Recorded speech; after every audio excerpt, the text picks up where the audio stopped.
But let's start here at the top, man, with the draft lottery. Obviously, that took place, I believe it was Monday evening before the NBA playoffs got started.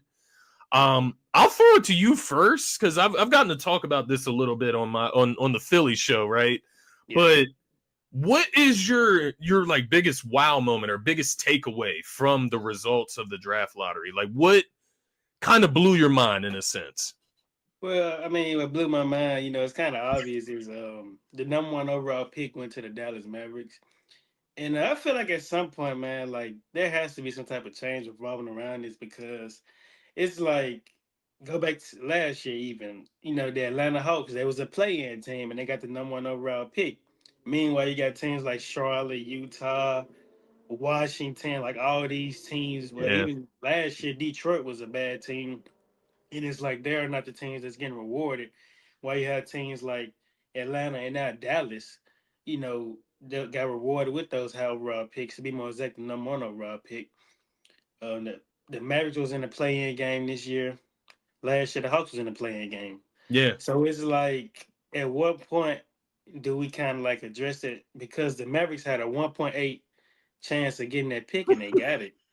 And if you Nico Harrison, you have to wake up feeling damn good that you traded Luka and get rewarded the number one overall pick. Maybe he knew something. Maybe he knew something we didn't know. That's kind of where my mind was leading to, for him to trade Luka and then get rewarded the number one overall pick. That's one heck of a a reward right there. But nonetheless, man, that's kind of where my mind shifted to. Like, at what point do these bad teams get really rewarded? Not like Dallas. They was a team that was kind of competitive before Kyrie ever went down. Yeah. So yeah, that's kind of what my mind shifted to. The Dallas thing. I actually love that you started there because that was not where my mind was at, but I definitely feel everything that you brought to the table there because even from the Sixers standpoint, this season specifically, we had, I think, like the 5th worst record in the NBA this year. So yeah, I did. Technically, we should get the 5th best pick, right? If we went that way.